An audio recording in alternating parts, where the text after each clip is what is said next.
ఒక్కరు కూడా ఉండాల్సిందిగా కోరుకుంటున్నాను.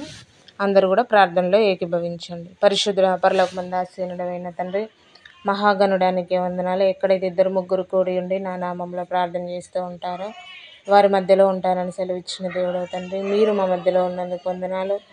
సెక్షన్ అంతట్లో తోడుగా ఉండండి. వచ్చిన నీ ప్రియా పిల్లలందరూ కూడా దీవించండి. రాని బిడ్డలను కూడా త్వరపట్టి నడిపించి సమస్తమును నీ చిత్త ప్రకారంగా మీరే ముందుకు తీసుకెళ్ళమని యేసు నామములో ప్రార్థిస్తున్నాను తండ్రి. ఆమెన్. ఆమెన్. అందరికీ వందనాలు. అందరు ఉన్నారండి మీట్లో? ఒకసారి అందరూ మ్యూట్ తీసి ఒకసారి అందరూ ఉన్నామని చెప్పండి. అలా అయితేనే మెసేజ్ స్టార్ట్ చేయడం జరుగుతుంది. అందరు మ్యూట్ తీయాలి. అందరు తీయాలి. Okay brother, okay. మిగతా వాళ్ళు praise lord brother, praise lord sister. ఇంకా మిగతా వాళ్ళు కొద్దిమందే మ్యూట్ తీశారు. Okay sister. మిగతా వాళ్ళు మీరు ఏదైనా వర్క్లో ఉన్నా కూడా చెప్పండి. ఎందుకనంటే నిన్న ప్రేయర్ చేయమంటే అందరు సైలెంట్గా ఉండిపోయారు. మరి వాక్యం విన్నారా లేదా అనేది మాకు తెలియాలి కదా. మీరు ఎక్కడ ఉన్నారు, మేము ఎక్కడ ఉన్నాం. కాబట్టి మీరు ఒకవేళ వింటే నో ప్రాబ్లం, వినకుండా ఫోన్ ఎక్కడో పెట్టేసి మీరు ఎక్కడో ఉంటే అటెండ్ కాకపోయినా నో ప్రాబ్లము. ఇంట్రెస్ట్గా అయిన వాళ్ళు ఒక్కరిద్దరు అటెండ్ అయినా పర్లేదు. కానీ వినకుండా ఇంతమంది అటెండ్ అయ్యి నార్మల్గా ఉద్యోగ గ్రూప్లో ఏదో పేరుకు మాత్రమే అటెండెన్స్ ఉన్నట్టుగా ఉంటే మాత్రం మిమ్మల్ని మీరే మోసం చేసుకున్నట్టుగా ఉంటుంది. అట్లా ఎవరు చేయకండి దయచేసి. ఒకవేళ మీరు ఏదైనా వర్క్లో ఉంటే పర్లేదు, వర్క్లో లేకుండా కూడా వాక్యాన్ని వినుకుంటే మాత్రము అటెండ్ కావడం వేస్ట్. ఓకేనా? సరే. మత్తయి సువార్త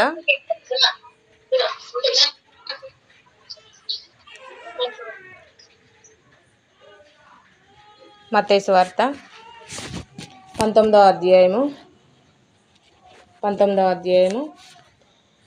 ఈరోజు ఒక రెఫరెన్స్ చూసుకొని క్లోజ్ చేసుకుందాము. 12వ వచనం. ఎవరైనా ప్రేరేపించబడిన వాళ్ళు చదవండి. 12వ వచనం. మరి ఎవరును ఈ మాటను అంగీకరింపనేరను, తల్లి గర్భం నుండి నపుంసకులుగా పుట్టిన వారు గలరు. మనుషుల వలన నపుంసకులుగా చేయబడిన నపుంసకులమును గలరు. పరలోక రాజ్యము నిమిత్తము తమ్మును తామే నపుంసకులముగా చేసుకొని నపుంసకులము గలరు. ఓకే నాన్న, చాలు. 12వ వచనం మరలా ఒకసారి చూడండి. మరి ఎవరును ఈ మాటలు అంగీకరింపనేరు, తల్లి గర్భం నుండి నపుంసకులుగా పుట్టిన వారు గలరు. మనుషుల వలన నపుంసకులుగా చేయబడిన నపుంసకులను కలరు. పరలోక రాజ్యము నిమిత్తము తమ్మును తామే నపుంసకులుగా చేసుకొనిన నపుంసకులను కలరు. ఈ మాటను అంగీకరింపగలవాడు అంగీకరించునుగాక అని వారితో చెప్పెను. ఓకే. ఈ యొక్క 12వ వచనంలో మనకి నపుంసకులు అని అంటే ఇప్పుడు ప్రజెంట్ మనకి ఎవరు అని అంటే హిజ్రా అంటాం కదా మనం. హిజ్రాలుగా పిలువబడుతున్న వాళ్ళనే బైబిల్ ఏమని చెప్తుంది అని అంటే, పాత నిబంధనలో వాళ్ళకి వేరే నేమ్ ఉంటుంది, కొత్త నిబంధనకు వచ్చేసరికి వాళ్ళని మాత్రము నపుంసకులు అని దేవుడు చాలా క్లియర్గా చెప్పాడు. అయితే ఇప్పుడు ఈ యొక్క వచనం నుండి మనం చాలా విషయాలు నేర్చుకోవాలి. ఎందుకంటే చాలామందికి డౌట్స్ ఏంటిది అంటే, ఇప్పుడు నపుంసకులు, ఇప్పుడు నార్మల్గా తల్లిదండ్రులు ఇద్దరు మంచిగా ఉన్నా కూడా పుట్టినటువంటి బిడ్డ కనుక ఒకవేళ నపుంసకులుగా అంటే నపుంసకులు అంటే హిజ్రాలు, వాళ్ళు ఆడ కాదు మగ కాదు, వాళ్ళని 50-50 అని ఇలా వాళ్ళకి చాలా పేర్లు ఉంటాయి. మనకి ట్రైన్స్లో వాళ్ళు ఎక్కడ కనిపిస్తారు అంటే ట్రైన్లలో, బస్ స్టాండ్లో చప్పట్లు కొట్టుకుంటూ వాళ్ళు ఏంటంటే డబ్బులు అడుక్కుంటూ ఉంటారు. వాళ్ళు ఏంటిది చూడడానికి వాళ్ళు అబ్బాయిలాగా కనిపించినప్పటికీ వాళ్ళ లోపల ఉన్నటువంటి ఫీలింగ్స్ అన్నీ కూడా ఎలా ఉంటాయంటే అమ్మాయి యొక్క ఫీలింగ్స్ ఎలా అయితే ఉంటాయో సేమ్ యాజ్ ఇట్ ఈజ్గా వాళ్ళకి అలానే ఉంటాయి. కానీ వాళ్ళు చూడడానికి మాత్రం ఎలా ఉంటారు అంటే అబ్బాయిలాగానే కనిపిస్తారు. అయితే వీళ్ళ గురించి కూడా బైబిల్ గ్రంథంలో ప్రతిదీ ఉంటుందండి. తల్లి గర్భం నుండి వచ్చినటువంటి నార్మల్ మనుషులు కానీ, తల్లి గర్భం నుండి వచ్చినటువంటి వికలాంగులు కానీ, తల్లి గర్భంలో ఉండి వచ్చినటువంటి ఈ యొక్క నపుంసకుల గురించి కూడా ఎందుకు ప్రతిదీ ఉంటుంది అంటే సృష్టికర్త ఆయన కాబట్టి, సర్వ ప్రపంచాన్ని మానవాళిని కలుగజేసినటువంటి దేవుడు ఎవరు అంటే ఆయన కాబట్టి, ఆయన ప్రతిదీ కూడా బైబిల్లో చాలా క్లియర్గా మెన్షన్ చేసి రాయించాడు. అయితే ఇక్కడ తల్లి గర్భం నుండి నపుంసకులుగా పుట్టిన వారు కలరు. అయితే ఈ 12వ వచనంలోనే మనకి 3 రకాలైనటువంటి నపుంసకులు కనిపిస్తున్నారు. ఒకరు ఎవరు అంటే తల్లి గర్భం నుండి అంటే పుట్టుకతోనే వాళ్ళు నపుంసకులుగా పుడతారు. అంటే పుట్టుకతోనే వాళ్ళలో ఉన్నటువంటి జెనెటిక్ లోపం వలన వాళ్ళు నపుంసకులుగా పుడతారు. అంటే ఎలా అనంటే జెనెటిక్ లోపం వల్ల వాళ్ళు అబ్బాయిలాగా ఉన్నప్పటికిని అమ్మాయి లక్షణాలు ఉంటాయి. ఒకవేళ అమ్మాయిగా పుట్టినప్పటికిని వాళ్ళ శరీర ఆకారంగా వాళ్ళ అమ్మాయిలాగా కనిపించినప్పటికిని వాళ్ళలో ఫీలింగ్స్ అన్నీ కూడా ఎలా ఉంటాయి అంటే అబ్బాయికి ఏ విధంగా అయితే ఫీలింగ్స్ ఉంటాయో వాళ్ళలో అలా ఉంటాయి. అయితే దీంట్లో మొదటి రకం వాళ్ళు ఎవరు అనంటే తల్లి గర్భంలో నుండి జన్మించే వాళ్ళే ఇలా ఉంటారు అనేసి దేవుడు చాలా క్లియర్‌గా చెప్పాడు. అయితే ఇప్పుడు దీన్ని మనం కొంచెం ఆలోచించాలి. ఎందుకు అనంటే ఇప్పుడు నార్మల్‌గా అందరూ ఎలా ఆలోచిస్తారు అనంటే మరి దేవుడు వాళ్ళని ఎందుకు కట్ అయిపోయిందా? ఏంది నీ ఫోను?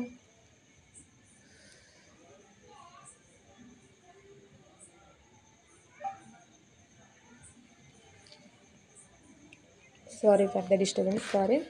ఓకే. తల్లి గర్భం నుండి వచ్చినటువంటి ఈ యొక్క నపుంసకులు ఎవరైతే ఉన్నారో ఈ యొక్క తల్లి గర్భం నుండి వచ్చినటువంటి నపుంసకులను మరి దేవుడు ఎందుకు వాళ్ళను అలా పుట్టించాడు అంటే నార్మల్‌గా మనకి స్టార్టింగ్ నుండి చూస్తే దేవుడు రెండే రెండు రకాలైనటువంటి మనుషులను సృష్టించాడు. ఒకటి మగజాతి, ఇంకొకరు ఆడజాతి. నార్మల్‌గా అంటే అమ్మాయిలు లేకపోతే అబ్బాయిలు రెండు రకాలుగా దేవుడు అంటే నార్మల్‌గా దేవుడు స్టార్టింగ్ నుండైనా కూడా ఆదాము అవ్వలని సృష్టించాడు. అయితే మనకి క్రమేణాగా అంటే పాపము ఎప్పుడైతే ఈ యొక్క భూమి మీదకొచ్చిందో అప్పటి నుండోని అంతకుముందు ఇప్పుడు నార్మల్‌గా మీరు ఆలోచించండి. ఎందుకు అంటే దేవుడు అన్యాయస్తుడు కాబట్టే వాళ్ళను నపుంసకులుగా పుట్టించాడు. లేకపోతే దేవుడు కావాలని అలా చేశాడు అనేసి కొన్నిసార్లు కొంతమంది అనవచ్చు. కానీ ఏది ఏమైనప్పటికిని దేవుడు అన్యాయస్తుడు కాదు. ప్రతిదానికి కూడా ఏంటంటే రీజన్ ఉంటది.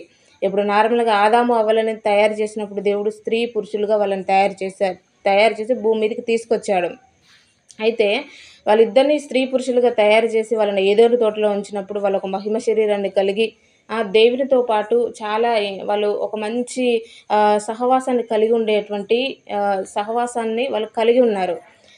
కొద్ది దినాల తర్వాత ఏమైంది అనంటే వాళ్ళు అంటే దేవుడిచ్చినటువంటి ఆ యొక్క మహిమను మొత్తం కోల్పోవడానికి గల కారణము ఒకటి ఏర్పడింది. ఏంటిది అనంటే అవ్వకు దేవుడిచ్చినటువంటి వర్క్‌ను తాను పర్ఫెక్ట్‌గా నెరవేర్చలేకపోయింది. అవ్వకు దేవుడు ఏమని చెప్పాడు అనంటే నీవు సాటి అయిన సహకారిగా ఉండాలి. ఎవరికి సాటి అయిన సహకారిగా ఉండాలి అనంటే ఆదాముకు సాటి అయిన సహకారిగా నువ్వు ఉండమని చెప్తే అవ్వగారు ఏం చేశారు అనంటే సాటి అయిన సహకారిగా ఉండకుండా తను ఏం చేసింది అనంటే ఒంటరిగా ఉండడం వల్ల సాతానుగాడు వచ్చేసి ఆమెను శోధించడం వలన ఆమె పాపం చేయడం జరిగింది. ఆ పాపం చేయడం వలన ఏమైపోయింది అనంటే దేవునికి వాళ్ళకి మధ్య ఉన్నటువంటి ఆ యొక్క మహిమ సంబంధం అనేది తెగిపోయింది. అయితే ఆ విధంగా లోకంలోనికి పాపం వచ్చిన తర్వాత అంతకుముందు భూమి కూడా చాలా చక్కని ఫలాలనిస్తూ చాలా చక్కగా ఉండేది. ఆ తర్వాత భూమి కూడా శపించబడిన తర్వాత భూమి కూడా గచ్చు పొదలను అవన్నీ కూడా ఏంటంటే మొలిపించడం జరిగింది. ఇలా చూసుకుంటే లోకంలోనికి ఎప్పుడైతే పాపం వచ్చిందో అప్పటి నుండోని ఒక్క నిమిషం ఫోన్ ఎందుకు ఇట్లయిపోయింది? మళ్ళీ కట్ అయిందా? కట్ కాలే అక్క. ఓకే. ఎప్పుడైతే లోకంలోనికి పాపం వచ్చిందో అప్పటి నుండోని భూమిలో చేంజెస్ వచ్చినాయి. ఆ తర్వాత మనిషిలో కూడా క్రమక్రమాన చూస్తే ఇద్దరు తల్లిదండ్రులు ఆరోగ్యవంతంగా ఉన్నా కూడా వాళ్ళకి వికలాంగులు అంటే కాళ్ళు చేతులు మంచిగా లేకుండా కొంతమందికి జన్మిస్తారు. ఎందుకు అనంటే క్రమక్రమేణ ఇలా జరగడానికి నపుంసకులు పాత నిబంధనలో కూడా ఉన్నారు. లేరని చెప్పట్లేదు. నేను కూడా చూపిస్తాను. కొత్త నిబంధనలో కూడా ఉన్నారు. ప్రెజెంట్ కూడా ఉన్నారు. వాళ్ళు ఎందుకు నపుంసకులుగా పుట్టారంటే ఇప్పుడు కుంటివారు, గుడ్డివారు అది పరిసర సర్దుకాయలు వచ్చేసి దేవుడిని అడుగుతారు. ఎందుకు వీళ్ళు కుంటివారుగా, గుడ్డివారుగా ఎందుకు ప్రభువా వాళ్ళు ఎందుకు అలా పుట్టారు అనంటే దేవుడు చెప్తాడు. అంటే వాళ్ళు పుట్టడానికి గల కారణం ఏంటి? వాళ్ళ తల్లిదండ్రులు పాపం చేశారా? లేకపోతే అంటే వాళ్ళ అంటే ఆ పాపం అంటే ఎవరో ఒకరు పాపం చేస్తే అది కలిగిందనేసి వాళ్ళు ఆలోచిస్తున్నారు. కానీ దేవుడు అక్కడ చెప్తాడు వాళ్ళ తల్లిదండ్రులు పాపం చేసినందుకు వాళ్ళు అలా పుట్టలేదు. ఎందుకు పుట్టారంటే కొన్ని అంటే వాళ్ళు ఎందుకు పుట్టారంటే దేవుని యొక్క మహిమ కొరకు. దేవుని యొక్క మహిమ వాళ్ళ ద్వారా చూపించడం కొరకు కొంతమంది కుంటివారుగాను, కొంతమంది గుడ్డివారుగాను ఆ కాలంలో వాళ్ళని అలా పుట్టించాడు కాబట్టే వాళ్ళకున్నటువంటి ఆ యొక్క వ్యాధిని తీసివేసి ఆయనలో ఉన్నటువంటి శక్తిని అక్కడ అక్కడ ఉన్నటువంటి ప్రజలకు దేవుడు కనపరుచుకున్నాడు. అయితే ఈ యొక్క నపుంసకులను కూడా మనం గమనించినట్లయితే ఈ యొక్క నపుంసకులు కూడా రావడానికి జెనెటిక్ ప్రాబ్లం ఎందుకు అనంటే అప్పటి కాలం నుంచినే అంటే పాపం ఎప్పుడైతే లోకంలోనికి వచ్చిందో అప్పటి నుండోని ఇంకా ప్రకృతిలో వైపరీత్యాలు ప్రకృతిలో అంటే వివిధ రకాలైనటువంటి మెడిసిన్ కానీ లేకపోతే మనం తీసుకున్నటువంటి ఆహార ఫుడ్స్ కానీ అవన్నీ కూడా ఏంటంటే కలుషితాలు అయ్యేసి అలా జరిగింది అనడానికి ఒక కారణంగా మనం తీసుకోవచ్చు. ఇంకొక కారణం ఏంటంటే అంటే అలా పుట్టడానికి కారణము ఒకటి ఏమో నార్మల్గా మనముగా తెచ్చుకున్నటువంటి కారణం ఒకటి ఉంటుంది. ఇంకొకటి ఏంటంటే దేవుని యొక్క నామం మహిమపరచడం కొరకు అలా ఉండి కూడా ఇప్పుడు దేవుని యొక్క పరిచర్యలో ఉన్నవాళ్ళు లేరా అంటే ఉన్నారు. వాళ్ళ గురించి కూడా దేవుడు బైబిల్లో చాలా క్లియర్గా వాళ్ళ గురించి కూడా వాళ్ళు బాధపడకూడదు అనేసి దేవుడు ఒక రెఫరెన్స్ కూడా చెప్పాడు. అయితే ఈ రెండును కనుక మనం గమనించినట్లయితే ఒకటి ఏంటంటే జెనెటిక్ ప్రాబ్లం రావడానికి గల కారణం ఏంటంటే ప్రకృతిని మొత్తము పాడు చేసింది ఎవరు అంటే మనుషులే. ప్రతి వివిధమైన రోగాలు రావడానికి కారణం కూడా ఏంటంటే మనుషులే. ఒకటి జెనెటికల్గా ప్రాబ్లమ్స్ వస్తున్నాయి అనంటే కేవలం కారణము మనిషి మాత్రమే. పాపం ఈ లోకంలోనికి వచ్చిందంటే కారణము కూడా మనిషి మాత్రమే. ఈ యొక్క ప్రాబ్లం అనేది ఓన్లీ దేవుడు పెడితేనే వచ్చింది అని దేవుని మీద నెట్టివేయడం కాదు, దేవుడు పక్షపాతి అంతకన్నా కూడా కాదు. కొన్ని ప్రాబ్లమ్స్ మనముగా తెచ్చుకునేటి కొన్ని ఉంటాయి, కొన్ని దేవుడు తన యొక్క మహిమ కొరకు తెచ్చేటి కూడా కొన్ని ఉంటాయి. కాబట్టి దేవుని యొక్క మిస్టేక్ అనేది దీంట్లో ఏమి లేదు, అలా పుట్టించడంలో దేవుని యొక్క మిస్టేక్ లేదు. ఏది ఏమైనా కూడా ఈ యొక్క జెనెటిక్ ప్రాబ్లం అనేది కూడా ఈ యొక్క శరీరాన్ని అంగవైకల్యమైనటువంటి ప్రాబ్లం కూడా కేవలం ఇది శరీరానికి సంబంధించినది మాత్రమే, ఆత్మకు సంబంధించింది కాదు. ఆత్మపరంగా చూస్తే స్త్రీలైనా పురుషులైనా అందరూ కూడా ఒక్కటే. స్త్రీలు పురుషులు భేదం అనేది ఆత్మకు లేదు, ఓన్లీ శరీరానికి మాత్రమే. ఈ యొక్క రోగాలు ఇవన్నీ కూడా ఈ యొక్క భేదాభిప్రాయాలు ఇవన్నీ కూడా ఏంటంటే శరీరానికి సంబంధించినటువంటి ఇవి మాత్రమే. ఇది ఏంటంటే మొదటి రకం నపుంసకులు. వీళ్ళెవరంటే పుట్టుకతోనే వీళ్ళు వస్తారు, కానీ దేవుడికి వీళ్ళకి ఇచ్చినటువంటి ఇన్స్ట్రక్షన్స్ ఏవైతే ఉన్నాయో వీళ్ళు అవి ఫాలో కావాలి. ఏంటిది, వీళ్ళు నపుంసకులుగా ఉన్నప్పటికీ ఒకవేళ వాళ్ళు పురుష రూపంలో ఉండి స్త్రీ లక్షణాలు వాళ్ళలో ఉన్నప్పటికీ వాళ్ళు స్త్రీలతో పాపం చేయకూడదు. వాళ్ళు ఎలా ఉండాలంటే వాళ్ళకున్నటువంటి ఆ స్థితిలోనే వాళ్ళు ఏం చేయాలంటే వాళ్ళకున్నటువంటి ఆ స్థితిలోనే వాళ్ళు పరిశుద్ధంగా ఉండాలి. రోమీలకు రాసిన పత్రికలో ఒక మాట ఉంటే చదవండి. రోమపత్రిక 1వ అధ్యాయము 26-27 వచనాలు ఎవరైనా చదవండి. అందువలన దేవుడు తుచ్చమైన అభిలాషులకు వారిని అప్పగించెను. వారి స్త్రీలు సైతము స్వాభావికమైన ధర్మమును విడిచి స్వాభావికమైన విరుద్ధమైన ధర్మమును అనుసరించిరి. అటువలే పురుషులు కూడా స్త్రీ యొక్క స్వభావి యొక్క ధర్మమును విడిచి పురుషులు అవాచ్యమైనది చేయుచు తమ తప్పినదనుకు తగిన ప్రతిఫలము పొందుచు ఒకరిని ఎడల ఒకరు కమ తప్పుతులేరు. ఓకే నాన్న, చాలు. రోమపత్రిక 1వ అధ్యాయము 26 నుండి ప్రతి ఒక్కరు కూడా చూడండి. మిగతా వాళ్ళ దగ్గర ఎవరి దగ్గర బైబిల్స్ లేవా అండి? ఓన్లీ కావ్య సిస్టర్ ఒక్కరే చదవాలా? సిస్టర్స్ అందరు ఉన్నారా? చదవండి ఎవరైనా. రోమపత్రిక 1వ అధ్యాయం 26-27 వచనాలు ఎవరైనా క్లియర్గా చదవండి. ఆ చెల్లె బైబిల్ చదవడం కొత్తగా అన్ని మిస్టేక్స్ అవుతుంది. ఎవరైనా చదవండి. అందువలన దేవుడు తుచ్చమైన అభిలాషలకు వారి స్త్రీ సహితము స్వాభావికమైన ధర్మమును విడిచి స్వాభావికమైన విరుద్ధమైన ధర్మమును అనుసరించిరి. అటువంటి పురుషులు కూడా స్త్రీ యొక్క స్వాభావికమైన ధర్మమును విడిచి పురుషులు అవాచ్యమైనది చేయుచు తమ తప్పి తగిన ప్రతిఫలమును పొందుచు ఒకరి ఎడల ఒకరు కామతప్తులైరి.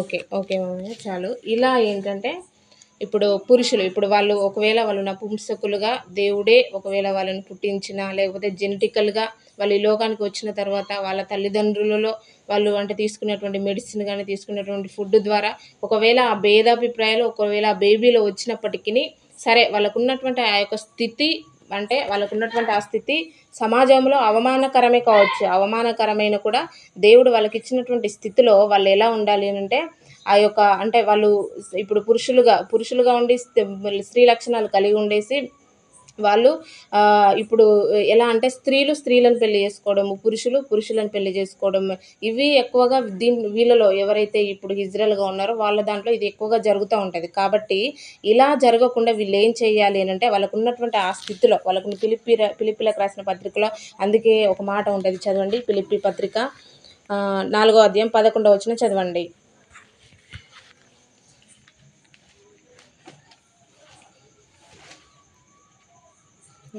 4:11 మిగతా వాళ్ళు మామయ్య కాకుండా మిగతా వాళ్ళు ఎవరైనా చదవండి మీట్లో ఉన్న వాళ్ళు. నాకు కొదువ కలిగినందున నేనిలాగు చెప్పుటలేదు. నేనే స్థితిలో ఉన్నాను, ఆ స్థితిలో సంతృప్తి కలిగి ఉండుట నేర్చుకొని ఉన్నాను. దీన స్థితిలో ఉండుట నెరుగుదును, సంపన్న స్థితిలో నెరుగుదును. ప్రతి విషయములోను అన్ని కార్యములలోను కడుపు నిండా ఇండుటకును, ఆకలి కొని ఇండుటకును, సమృద్ధి కలిగి ఉండుటకును, ఏమిలో ఉండుటకును నేర్చుకొని ఉన్నాను. ఓకే అమ్మ చాలు. నాకు కొదువ కలిగినందున నేను ఇలాగూ చెప్పుటలేదు. నేనే స్థితిలో ఉన్నాను ఆ స్థితిలో సంతృప్తి కలిగి ఉండుట నేర్చుకొని ఉన్నాను. ఇప్పుడు వాళ్ళకు ఉన్నటువంటి ఆ యొక్క స్థితిలో వాళ్ళు కూడా ఎలా ఉండాలి అంటే మనం ఇప్పుడు మనకి దాన్ని కనెక్ట్ చేసుకుంటే మన ఏ స్థితిలో లేమిలో ఉన్నా, ఒకవేళ మన హై పొజిషన్లో ఉన్నా, ఏ పొజిషన్లో ఇప్పుడు మనం లేమిలో ఉన్నప్పుడు హై పొజిషన్లో ఉండాలని కోరుకోకూడదు. ఒకవేళ హైలో ఉన్న వాళ్ళు ఇంకా హైలో ఉండాలని కోరుకోకూడదు. నీకు ఉన్నటువంటి స్థితిని బట్టి నువ్వు ఎలా ఉండాలంటే నీకున్నటువంటి స్థితిని బట్టి సంతృప్తిగా దేవుడిచ్చినటువంటి ఆజ్ఞలను ఫాలో అవుతూ పరిశుద్ధంగా జీవించడమే దేవుడు మన నుండి కోరుకుంటున్నాడు. అయితే వీళ్ళు ఉన్నటువంటి ఈ యొక్క స్థితిలో కొంతమంది ఏం చేస్తున్నారు, వీళ్ళు ఏంటంటే తప్పుడు మార్గంలో వెళ్తున్నారు. ఇట్లాగ మేము నపుంసకులమే కదా, ఇంకా మమ్మల్ని ఆపేవాళ్ళు ఎవరు ఉండరు, మా వలన ఇంకేంటంటే ఇంకో సమాజంలో అంటే మాకు ఎదురు చెప్పే వాళ్ళు ఎవరు ఉండరనేసి వీళ్ళు ఏం చేస్తున్నారంటే వారి యొక్క పరిశుద్ధతను కోల్పోతున్నారు. వారి యొక్క పరిశుద్ధతను వాళ్ళు కోల్పోవడం వల్ల వాళ్ళు ఏమవుతుంది అంటే ఇక్కడ అంటే వాళ్ళ యొక్క పరిశుద్ధతను వాళ్ళకు ఇప్పుడు మనకు ఏ విధంగానైతే దేవుడు కట్టడాలు నియమాలను ఇచ్చాడో సేమ్ యాజ్ ఇట్ ఈస్గా వాళ్ళు కూడా ఫాలో కావాలి. వాళ్ళు కూడా ఫాలో కాగలిగితే పరలోకంలో వాళ్ళ యొక్క స్థితి చాలా గొప్పగా ఉంటుందండి. మనకంటే వాళ్ళ స్థితి చాలా గొప్పగా ఉంటుంది. యెషయా గ్రంథంలో దేవుడు చాలా క్లియర్గా చెప్పాడు. యెషయా గ్రంథం చదవండి. యెషయా గ్రంథము 56వ అధ్యాయము 3-5 వచనాలు ఎవరైనా చదవండి. 56:3-5.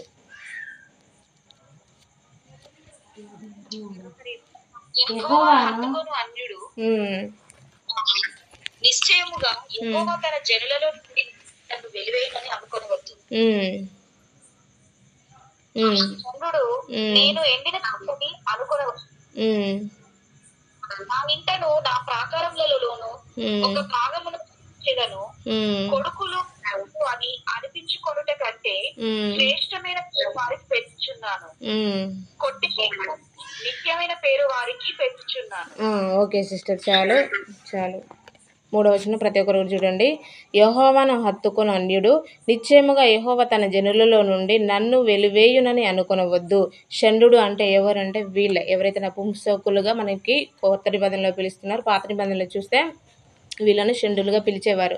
ఈ యొక్క షండు నేను ఎండిన చెట్టని అనుకోవద్దు అంటే ఇంకా నేను దేనికి పనికిరాను, ఇంకా నా వల్ల సమాజంలో ఎటువంటి ఉపయోగం లేదు అనేసి అతను అడుక్కోకూడదు. ఎందుకనంటే నేను నియమించిన విశ్రాంతి దినములను ఆచరించుచు నాకు ఇష్టమైన వాటిని కోరుకొనుచు క్లియర్గా చెప్పాడు.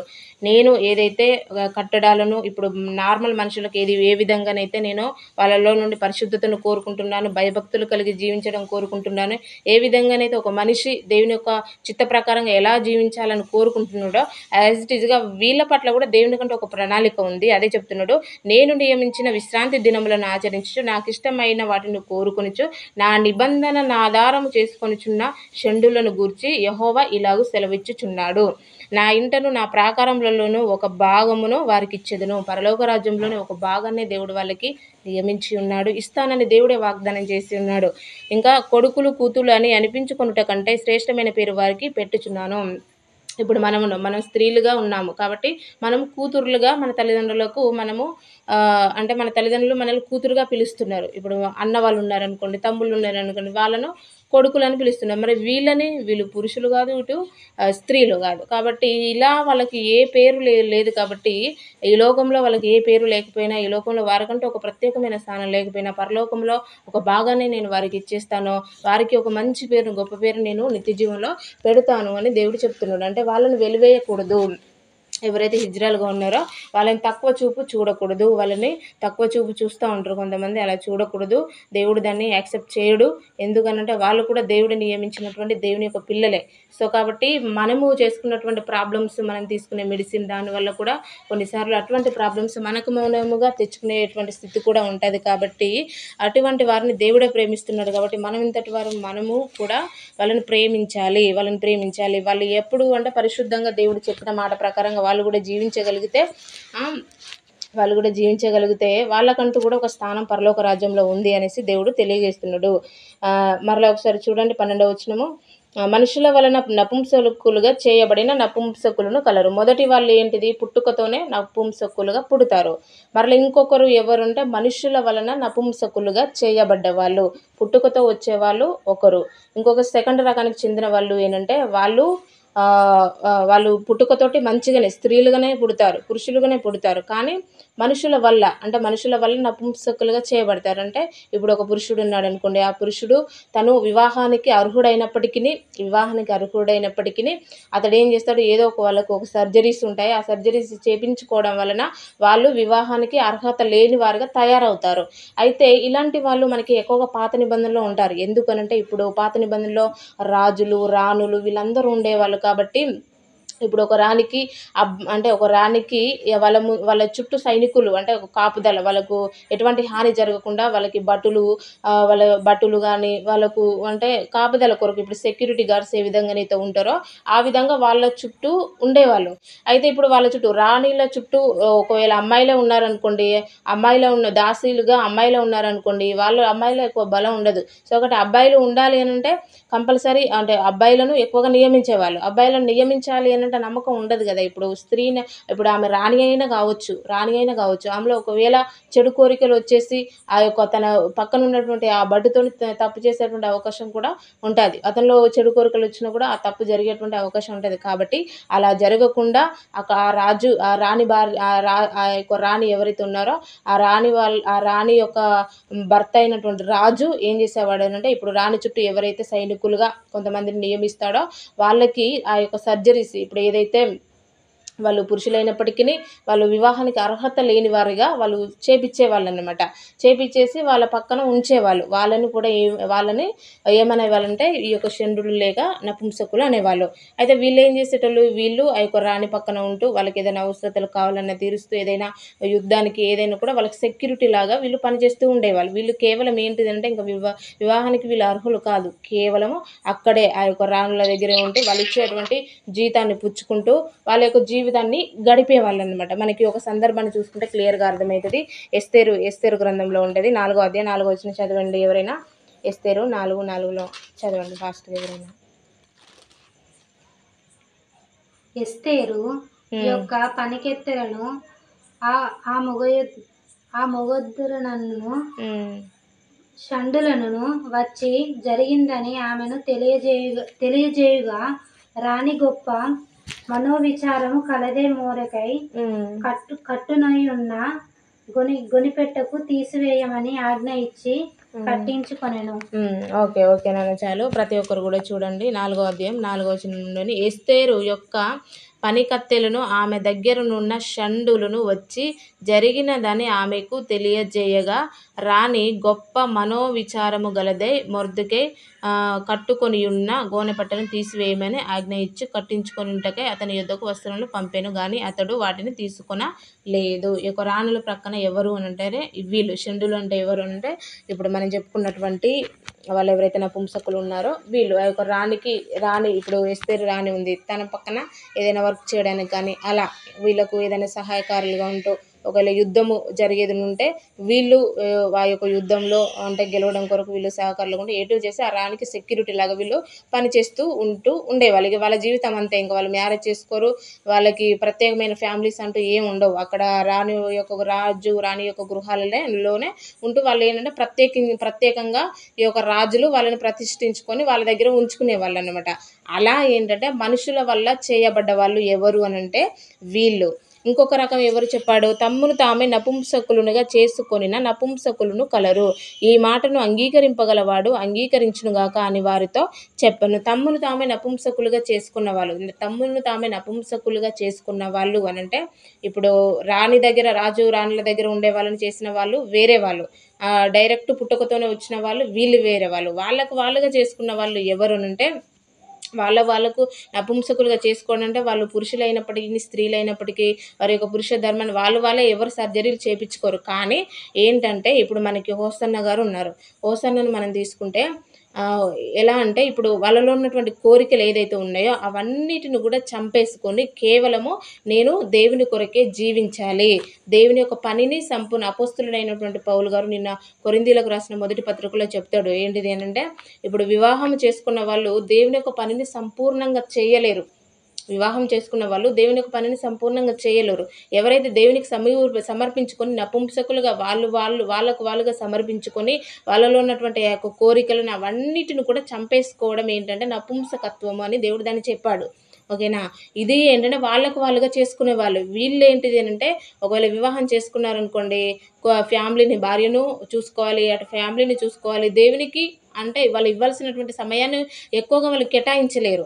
సో కాబట్టి అసలే చేసుకోకుండా దేవునికి సమర్పించుకుంటే సంపూర్ణంగా దేవుని యొక్క పనిని నెరవేర్చాలనేటువంటి ఆలోచన కలిగిన వాళ్ళు కూడా కొంతమంది ఉంటారు. వీళ్ళు ఎవరంటే వీళ్ళు వాళ్ళుగా వాళ్ళలో ఉన్నటువంటి కామ కోరికలన్నిటిని కూడా చంపేసుకొని దేవుని కొరకు నపుంసకత్వముగా వీళ్ళు జీవించే వాళ్ళు ఎవరంటే వాళ్ళుగా చేసుకున్న వాళ్ళు. వీళ్ళు ఏంటంటే వీళ్ళ గురించి దేవుడు చెప్పాడు. అయితే ఇప్పుడు 3 రకాల నపుంసకులు మనకు కనిపించారు. పుట్టుకతోని వచ్చిన వాళ్ళు, ఆ తర్వాత పుట్టిన తర్వాత మనుషులు చేసిన వాళ్ళు కొంతమంది, వాళ్ళుగా చేసుకొని దేవుని యొక్క పరిచర్యలో ఉన్నవాళ్ళు కొంతమంది. ఈ యొక్క 12వ వచనంలో మనం 3 రకాలైనటువంటి నపుంసకుల గురించి మనము ఈరోజు చూసుకున్నాము. అంటే పుట్టుకతో వచ్చిన వాళ్ళైనా లేకపోతే వేరే వాళ్ళ ద్వారా నపుంసకత్వంలోనికి అంటే పాత నిబంధనలో ఎక్కువ ఉండేది. ఇది పాత నిబంధనలో ఎక్కువగా వాళ్ళుగా అంటే ఇతరులను వాళ్ళ రాణుల దగ్గర ఉండడం కొరకు చేసేటువంటి ఈ యొక్క ప్రొసీజర్ ఎక్కువగా పాత నిబంధనలో ఉండేది. ఇప్పుడు కొత్త నిబంధనకు వచ్చిన తర్వాత అదంతా ఏం లేదు. ప్రజెంట్ పుట్టుకతో వచ్చిన వాళ్ళే మనకు ఎక్కువగా కనిపిస్తారు. దేవుని యొక్క పరిచర్యలో ఎక్కువగా ఉండాలి అనేటువంటి తృష్ణ ఎవరైతే కలిగి ఉంటారో వాళ్ళుగా సమర్పించుకున్న వాళ్ళు ఈ 2 రకాలు మాత్రం ప్రజెంట్ మనకు కనిపిస్తున్నారు. పాత నిబంధనలో మాత్రం 3 కనిపించేవాళ్ళు. ఓకేనా? ఈ యొక్క వాక్యాన్ని వేరే రకంగా దీన్ని అర్థం చేసుకోకూడదు. నపుంసకులుగా దేవుడు వాళ్ళని ఎందుకు కలిగించాడు అనే దానికి మన ప్రాబ్లం, జెనెటిక్ ప్రాబ్లం ఒకటి. దేవుడు కొంతమందిని తన యొక్క మహిమ కొరకు కొంతమందిని సృష్టించుకుంటాడు. అది మనం దానికి ఏం చేయలేము. ఇప్పుడు కుంటివారుగా గుడ్డివారుగా కలిగజేసిన వాడను నేనే, కాళ్ళని చేతులను కలిగజేసిన వాడను నేనే అనేసి దేవుడు కొన్నిసార్లు చెప్తా ఉంటాడు. సో కాబట్టి ఇలా నన్ను ఎందుకు కలిగజేస్తావు అనేసి దేవుని మన ఎదురు ప్రశ్న వేసేవారివి అంతకన్నా కాదు. సో కాబట్టి ఏది ఏమైనప్పటికీ ఆయనకు చిత్తం ఒకరి పట్ల ఏవైతే ఉందో ఆ చిత్త ప్రకారంగానే దేవుడు ఈ భూమి మీదకి తీసుకొస్తాడు. ఆ చిత్త ప్రకారంగానే మనిషిని కూడా దేవుడు ముందుకు నడిపిస్తాడు. కాబట్టి ఏది ఏమైనా కూడా నపుంసకులను ఎవరు తక్కువగా చూడకూడదు. ఎందుకనంటే వాళ్ళ యొక్క స్థానం పరలోకంలో చాలా గొప్పగా ఉంది. ఒకవేళ వీలైతే వారికి సువార్తను మీరు ప్రకటించండి. మీకు వీలైతే వారికి కూడా రక్షణలోనికి నడిపించడం కొరకు దేవుని యొక్క వాక్యము వాళ్ళు కూడా తెలుసుకోవాలి. కాబట్టి వాళ్ళు కూడా రక్షణలోనికి రావాలి. వాళ్ళకంటూ పరలోకంలో ఒక ప్రత్యేకమైన స్థానం ఉన్నదనే విషయం వాళ్ళకి తెలియకుండా వాళ్ళు ఏం చేస్తున్నారు? పొట్టకూటి కొరకు, డబ్బుల కొరకు వాళ్ళు తిరుగుతూ ఉన్నారు. సో కాబట్టి అటువంటి వారికి కూడా మనం ఏంటంటే రక్షణ సువార్తను ప్రకటించాలి. చివరి రెఫరెన్స్ చదువుకొని క్లోజ్ చేసుకుందాము. అపోస్తుల కార్యములో 10వ అధ్యాయము 34వ వచనం. ప్రేరేపించబడిన వాళ్ళు ఒకరు చదవండి. మీలో ఎవరైనా చదవండి. అపోస్తుల కార్యములు 10:34.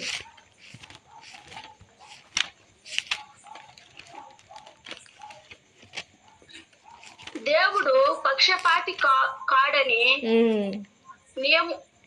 నిజముగా గ్రహించి ఉన్నాను.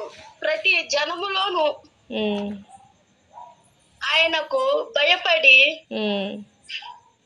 భయపడితినిగా నడుచుకొను వానిని ఆయన అంగీకరించును. ఓకే నన్ను చాలు. దేవుడు పక్షపాతి కాదు. మనందరిని కూడా గ్రహించాల్సింది. వాళ్ళని తక్కువ చూడకూడదు. దేవుడు పక్షపాతి కాడు కాబట్టే కొన్నిసార్లు ఫిలిప్పీని సందర్శించి ఒక నపుంసకుడు ఇక్కడ మనకి అదే అపోస్తుల కార్యంలో కనిపిస్తుంది. ఈ సందర్భాన్ని ఒకటి చూసుకొని క్లోజ్ చేసుకుందాము.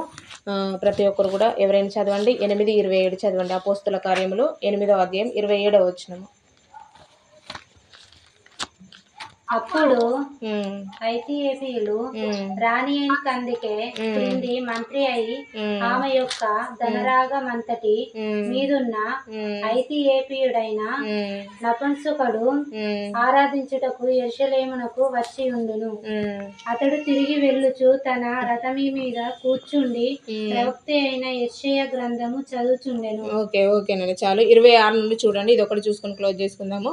ప్రభువు దూత, నీవు లేచి దక్షిణముగా వెళ్ళి యెరూషలేము నుండి గాజాకు పోవు అరణ్య మార్గమును కలుసుకొమ్మని ఫిలిప్పితో చెప్పగా అతడు లేచి వెళ్ళెను. అప్పుడు ఐథియోపియుల రాణి అయిన కందకే కింద మంత్రి అయి ఆమె యొక్క ధనాగారమంతటి మీదనున్న ఇథియోపియుడైన నపుంసకుడు ఆరాధించుటకు యెరూషలేమునకు వచ్చి ఉండెను. అతడు తిరిగి వెలుచు తన రథము మీద కూర్చుండి ప్రవక్త అయిన యెషయా గ్రంథం చదువుచుండెను. అప్పుడు ఆత్మ ఫిలిప్పితో, నువ్వు ఈ యొక్క ఆ రథము దగ్గరకు పోయి దానిని కలుసుకోమని చెప్పని ఫిలిప్పు దగ్గరికి పరిగెత్తుకొని పోయి అతడు ప్రవక్త అయిన యెషయా గ్రంథం చదువుచుండగా విని, నీవు చదువునిది గ్రహించున్నావా అని అడుగగా అతడు, ఎవడైనను నాకు త్రోవ చూపకుంటే ఎలాగూ గ్రహింపగలని చెప్పి రథమెక్కి తనతో కూర్చుండమని ఫిలిప్పును వేడుకొనెను. అతడు లేఖనంలో యందు చదువుతున్న భాగం మీదనగా ఈ యొక్క నపుంసకుడు అంటే చాలా దూర దేశంలో ఉన్న యెరూషలేముకు దేని కొరకు అంటే ఆరాధించడం కొరకు వచ్చినట్టుగా మనకు కనిపిస్తుంది. ఇక్కడ దేవుడు ఎవరితో అంటే ఫిలిప్పితో మాట్లాడేసి ఆ నపుంసకుడి దగ్గరికి వెళ్ళమని చెప్పి అతడికి వాక్యంలోని మర్మాలను నేర్పించిన తర్వాత అతడు వెంటనే అక్కడ బాప్తిసం తీసుకుంటాడు. అందుకే వాక్యము ఒక్కరికి ఓన్లీ పేదవాళ్ళ కొరకే దేవుడు వచ్చాడని ఓన్లీ పేదలకి సువార్తను ప్రకటించడం కాదు. వాక్యము ధనవంతులకు అవసరము, నపుంసకులకు అవసరము, అందరికీ అవసరం అండి. రక్షణ అనేది ఒకరికి ఇద్దరికి కాదు, ప్రతి ఒక్కరు కూడా రక్షణ అవసరమే. వీళ్ళు కూడా మరణించి నరకానికి పోవడము దేవుని యొక్క చిత్తము కాదు. ఒకవేళ వీళ్ళపైన దేవునికి ఎటువంటి ఆలోచన లేకపోతే ఆ ఫిలిప్పీతో దేవుడు మాట్లాడి ఆ నపుంసకుని దగ్గరికి వెళ్ళేసి అతనికి వాక్యాన్ని మర్మాలను తెలియజేసి అతడు బాప్తిసం తీసుకునేలాగా దేవుడు ఎందుకు అతన్ని ప్రేరేపిస్తాడు? అదంతా జరగదు కదా. దేవుడు పక్షపాతి ఎంత మాత్రం కూడా కాదు. వీలైతే వారికి స్వార్థను ప్రకటించండి తప్ప వారిని తక్కువ చూపి ఎవరు చూడకూడదు. దేవుడి వాక్యం మీ హృదయంలో ఫలింపచేయను గాక. ఆమేన్. విత్తబడిన వాక్యం కొరకు మీలో ఎవరైనా ఒకరు ప్రార్థన చేయండి. క్లోజ్ చేసుకుందాం.